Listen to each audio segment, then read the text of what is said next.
ফিরছি দেশের খবরে। সাগরকন্যা খ্যাত পটুয়াখালীর এক প্রত্যন্ত গ্রামে গড়ে উঠেছে জলিসা বুদ্ধি প্রতিবন্ধী বিদ্যালয় নামে একটি বিশেষ বিদ্যালয়। সকাল হলেই জেলার দূর দূরান্ত থেকে বিশেষ চাহিদা সম্পন্ন সব শিশুরা ছুটে চলে এই বিদ্যালয়ে। অভিভাবকরা জানান, এই বিদ্যালয়ে এসে ক্রমশ স্বাভাবিক জীবনে অভ্যস্ত হয়ে উঠছে এসব শিশুরা। আমাদের পটুয়াখালী জেলা প্রতিনিধি কাজী শামসুর রহমান ইকবালকে সঙ্গে নিয়ে বিস্তারিত জানাচ্ছেন মোহাম্মদ মনিরুজ্জামান খান।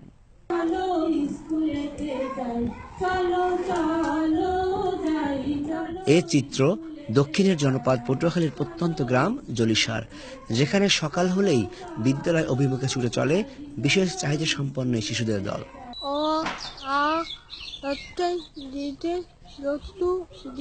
আগে যাতে আরো স্কুলে পড়তে তার একটু ভালো হইতে, এখন কয়েকদিন ধরে পড়তে আছে, একটু ভালো মোটামুটি পারে। কিছুদিন আগেও এসব শিশুদের লেখাপড়ার জন্য বিশেষ কোনো সুযোগ ছিল না।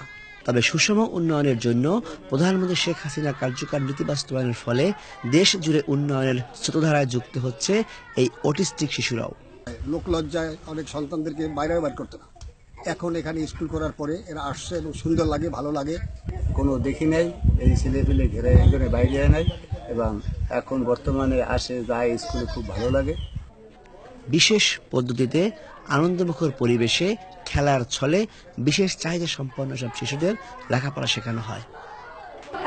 ঘরেই থাকে, বই নিয়ে পড়তে বসে, সকালে উঠে সে দাঁত ব্রাশ করে, সে স্কুলে আসার জন্য অনেক ই করে, আসতে চায়। এখন 1 থেকে 20 পর্যন্ত শিখছে এই 2 মাসের ভিতরে। তারপরে ক খ নিয় পর্যন্ত শিখছে, ব্যঞ্জন বর্ণ স্বরবর্ণ শিখছে সব।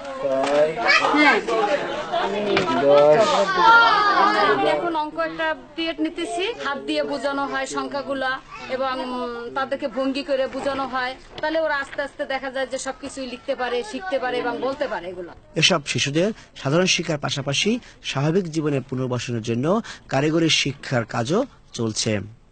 গার্ডিয়ানদের কাছ থেকে আমরা নিজেরা দেখতে পাচ্ছি, উপলব্ধি করতে পারছি যে তাতে তারা আরো অনেকটা ডেভেলপ হয়ে গেছে। বয়সী যারা আছে তাদেরকে কারিগরি দিক থেকে শিক্ষিত করার জন্য তারা যে স্বাবলম্বী হতে পারে, সেই লক্ষ্যে আমাদের কারিগরি সাইটটা আমরা এখানে শুরু করতে যাব।